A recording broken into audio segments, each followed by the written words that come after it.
Assalamualaikum warahmatullahi wabarakatuh. Alhamdulillah wa sallallahu ala sayyidina Muhammad wa ala alihi wa sahbihi ajma'in.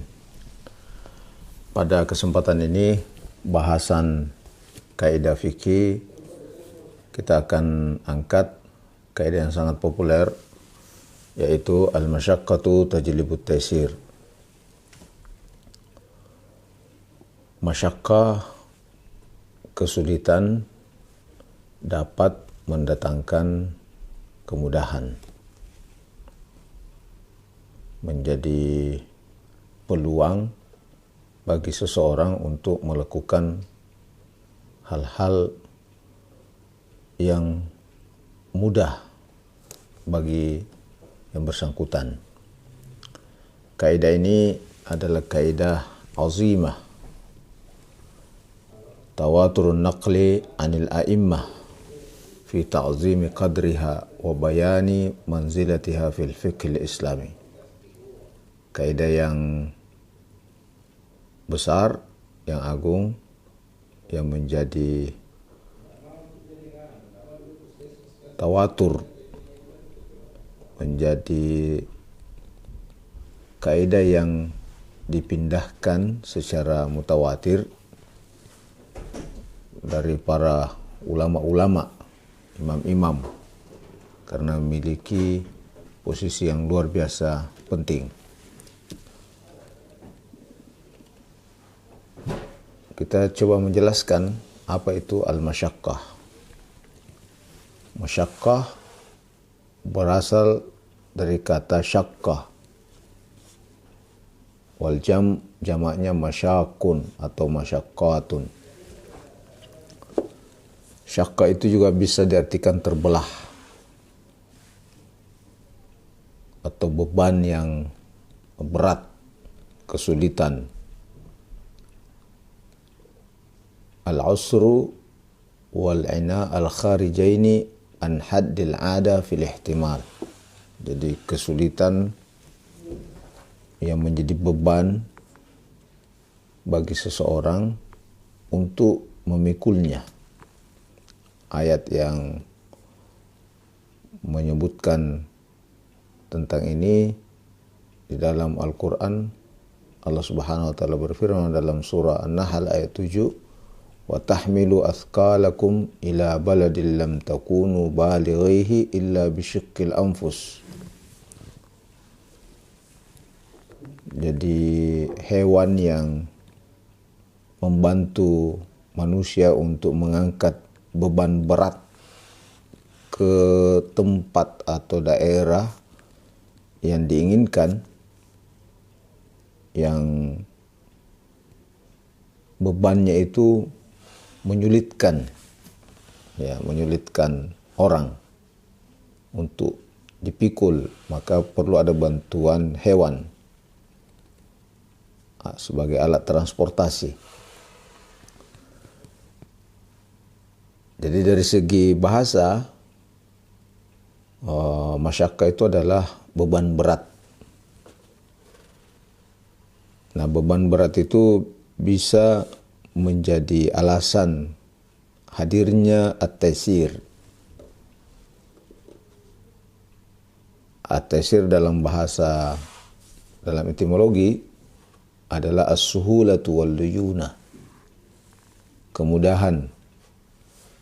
Ya, dan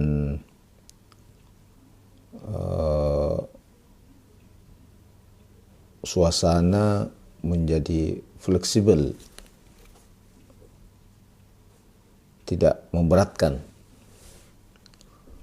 Nah, yang dimaksud al-masyaqqah dalam kaidah ini untuk hadirnya at-taysir, kemudahan, adalah al-masyaqqah yang bisa ditolerir dalam norma syariah, dalam taklifatus syar'iyyah, yang bisa diakomodir dalam taklifatus syar'iyyah. Adapun masyaqqah, bebannya berat, tapi itu tidak menjadi dispensasi hadirnya taysir, karena tidak ditolerir oleh taklifatus syar'iyah, maka itu tidak dimaksud dengan masyaqqah. Misalnya kewajiban jihad, seperti yang diketahui bahwa jihad itu risiko korbannya nyawa dengan kehadiran seseorang dalam medan pertempuran, maka risiko korban nyawa itu bukan menjadi masyaqqah untuk tidak mengikuti jihad ketika memang jihad itu disyaratkan dalam satu daerah atau dalam satu komunitas. Begitu juga wa alamul hudud, pedihnya sanksi, apakah itu misalnya sanksi derah, sanksi cambuk, harus dilewati sekalipun itu merasakan masyaqqah karena merasakan kesakitan. Jadi masyaqqah seperti ini harus dijalani. Rajmuz zunat, qatlul buqat, dan seterusnya. Kalau demikian, yang dimaksud masyaqqah dalam kaidah ini untuk menghadirkan kondisi taisir kepada seseorang adalah kesulitan yang tidak bertentangan dengan nas agama, didukung malahan dengan nas. Al-haraj madfu' bin nas. Jadi masyrutun bi'adami musadamatiha nassan. Kebolehan yang menjadi syarat adami musadamatiha nassan, tidak bertentangan dengan nas ayat maupun hadis. Kenapa? Lianna an-nassa aslun fil hukmi fayakunu an-nassu aula. Karena teks itu, nas itu adalah sebagai sumber hukum, maka merujuk kepada sumber itu lebih utama. Nah, dalil-dalil yang digunakan, yang dijadikan rujukan, Allah berfirman, "Syahrul Ramadan alladzi unzila fihi al-Qur'an hudal linnas wa bayyinatin minal huda wal furqan. Wa man syahida minkum asy-syahra falyasum wa man kana maridan aw 'ala safar fa'iddatun min ayyamin ukhar. Yuridullahu bikumul yusra wa la yuridu bikumul usra." Jadi ketika Ramadan itu kita wajib berpuasa, tapi kalau seseorang merasakan masyaqqah karena sakit, wa man kana maridan, atau masyaqqah berat karena safar, beban perjalanan, maka dia bisa menikmati taisir, tidak berpuasa. Jadi tidak berpuasa di hari bulan Ramadan. Itu adalah taisir karena adanya masyaqqah, sakit atau beban perjalanan. Inilah yang menjadi dasar adanya masyaqqah, adanya taisir dari masyaqqah yang dirasakan seseorang.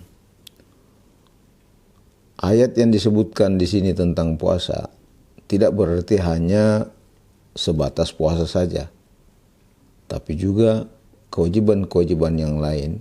Ketika itu terjadi atau dirasakan masyaqqah, maka bisa menjadi alasan untuk menikmati taisir.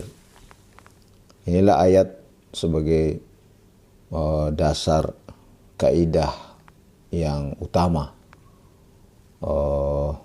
adanya takalif allati taqumu 'alaiha takalifu hadhihi syariah. Ini kaidah azimah yang terbangun darinya banyak furu'iyah.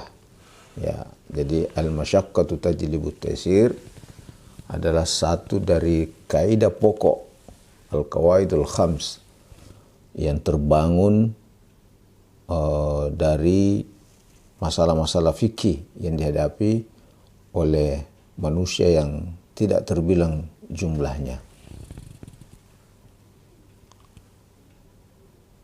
Nah, beberapa ulama seperti misalnya Imam Suyuti mengatakan bahwa para ulama menyebutkan beberapa ayat yang menjadi dasarnya, antara lain amanar rasulu bima unzila ilaihi min rabbih wal mu'minun dan seterusnya, sampai pada ayat la yukallifullahu nafsan illa wus'aha. Nah, ini juga menjadi rujukan ayat bolehnya seseorang menikmati at-taysir setelah melewati atau memprediksi adanya masyakka yang bisa terjadi pada orang itu. La yukallifullahu nafsan illa usaha. Allah tidak memberikan beban kepada seseorang kecuali sesuai dengan kesanggupannya. Ya, beban syariat yang dimaksud. Karena itu, menurut Ibnu Taimiyah dijelaskan bahwa semua apa yang Allah syariatkan dalam bentuk beban itu dipastikan manusia dapat mengamalkannya, baik itu perintah maupun larangan. Ketika itu disyariatkan, manusia itu dianggap mutiquna lahu qadiruna alaih. Ya, sebab Allah tidak mungkin memberikan beban yang tidak mampu dilakukan oleh manusia. Salat misalnya, adanya perintah salat 5 waktu karena dianggap bahwa manusia mampu mengamalkannya 5 waktu itu. Larangan khamar misalnya untuk tidak minum agar tidak mabuk, itu menjadi syariat sebagai bentuk larangan karena diyakini manusia mampu untuk meninggalkannya. Artinya kalau ada manusia yang melakukannya berarti memang hanya hawa nafsunya yang mendorongnya. Dan Allah memberikan taklif syariah itu tujuannya bukan untuk menjadi beban. Ma yuridullahu liyaj'ala 'alaikum min haraj. Ini disebutkan dalam surah Al-Maidah ayat 6. Ma yuridullahu liyaj'ala 'alaikum min haraj walakin yuridu litahhirakum bih. Allah tidak menetapkan satu syariat agar kalian menjadi haraj, menjadi beban, tapi Allah menginginkan yutahhirakum, agar kalian itu bersih suci dan merasakan kesempurnaan nikmat.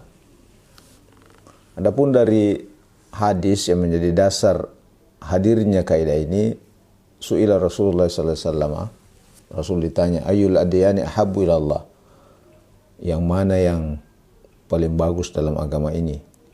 Nabi menjawab, Al-Hanafiyah, Al-Hanifiyah, As-Samha. Agama yang toleran dan mudah, tidak memberatkan. Ya, agama yang moderat. Jadi kita diperintahkan untuk beragama dengan moderasi, pemahaman yang moderat, pengamalan yang moderat. Inilah artinya Al-Hanifiyah As-Samha. Tidak menyulitkan. Maka agama Islam itu dinamakan Hanifiyah. Kenapa? Karena begitu banyak fasilitas, kemudahan-kemudahan yang dirasakan oleh penganutnya.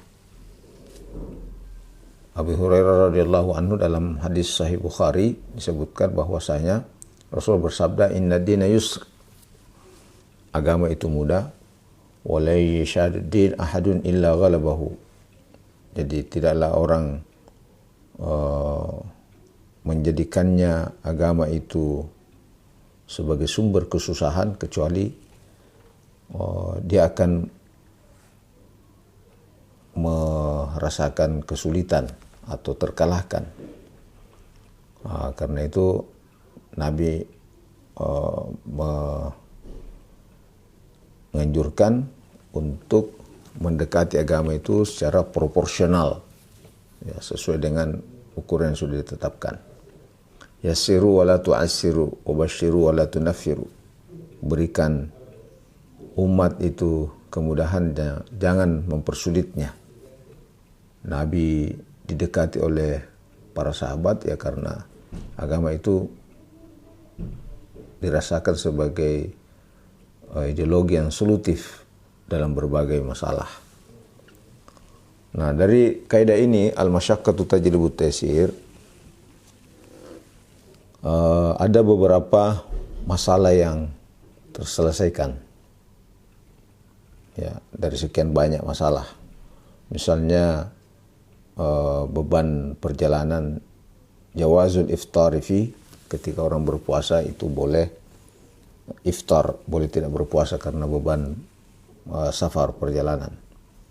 Atau masalah marat, karena seorang sakit, ada kemudahan-kemudahan yang dinikmati oleh orang sakit. Misalnya jawazul julus fi salatil fard, bolehnya duduk ketika melaksanakan salat fardu kalau sulit berdiri. Ya, kalau susah berdiri duduk, kalau susah duduk baring. Tidak bisa baring, hanya mata atau anggota tubuh yang bisa bergerak. Tidak pun bisa bergerak, maka hati cukup yang bergerak seperti melaksanakan salat. Itu artinya Islam itu begitu mudah. Hanya orang yang malas yang tidak mengamalkannya.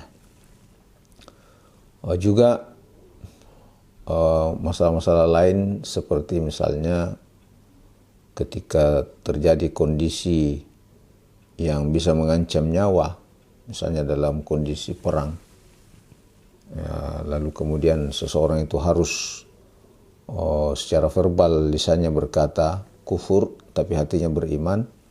Nah, itu juga menjadi kemudahan. An-nutqu bi kalimatil kufr idza ukriha 'alaiha. Jadi orang bisa menyatakan kalimat kufur kalau terdesak tapi hatinya tetap beriman. Nah, itu kemudahan untuk agar bisa hidup, tidak nyawa menjadi korban. Maka ayat mengatakan illa man ukriha wa qalbuhu mutmainnun bil iman. Orang bisa mengucapkan lafaz kufur itu dalam kondisi terpaksa, tapi hatinya masih tetap saja beriman. Nah, juga misalnya adanya an-nisyan, kelupaan. Ya, lupa bahwa kita puasa lalu makan sampai 3 piring pun tidak masalah. Nah, itu artinya kemudahan-kemudahan itu. Bukan lalu kemudian karena sudah cukup banyak dimakan dalam kondisi lupa lalu puasa menjadi batal misalnya. Dan banyak lagi hal-hal lain. Ya, dicontohkan lagi di sini, misalnya al-usru umumul balwa, jadi kesulitan yang terjadi dan perlu ada penanganan serius. Misalnya ibahatu nazri tabib wasyahid wal khatib lil ajnabiyah, bolehnya memandang lawan jenis misalnya karena kebutuhan pengobatan atau syahid sebagai saksi. Ya, maka dari kaidah ini muncul kaidah-kaidah yang lain sebagai turunan dari kaidah ini. Apa? Antara lain ad-daruratu tubihul mahzurat. Semua yang sifatnya darurat, ya, itu membolehkan untuk dikerjakan hal-hal yang dilarang. Dicontohkan di sini, yajuzu kashfut tabib ala auratil ashkhas. Dokter itu boleh membuka auratnya pasien, ya, jika memang dibutuhkan pengobatan. Tapi ketika dokter diberikan kesempatan untuk itu karena darurat, ada lagi kaidah turunan yang lain. Daruratu tuqaddaru biqadriha. Yang darurat itu ditetapkan sesuai dengan kadarnya. Ya, misalnya kalau betisnya pasien yang bermasalah yang perlu pengobatan, jangan sampai dilihat pahanya. Jadi hanya sebatas biqadriha, sesuai dengan ukurannya, sesuai dengan kebutuhan. Jangan sampai paha bermasalah lalu di atas paha pun mencoba mencari pembenaran untuk dilihat. Itu namanya tidak sesuai dengan qadariha. Ad-daruratu tuqaddaru biqadar ya. Atau dari turunan kaidah ini al-hajatu tanzilu manzilatat darurah ammatan kanat aw khassah. Ya, hajat itu menempati manzilah darurah, baik itu secara umum ataupun khusus. Misalnya jawazu dukhulil hammami bi ajrin ma'lum. Ketika ada tempat tertentu misalnya WC yang mensyaratkan harus ada pembayaran tertentu untuk masukinya. Nah, itu kenapa? Ya karena kebutuhan dana untuk mungkin pembersihannya, kebutuhan dana untuk maintenance-nya dan seterusnya. Nah, itu masuk dalam kaidah ini. Jadi luar biasa kaidah ini sangat penting bagi sivitas syariah untuk memahami kaidah ini lebih lanjut. Wallahu a'lam bishawab. Assalamualaikum warahmatullahi wabarakatuh.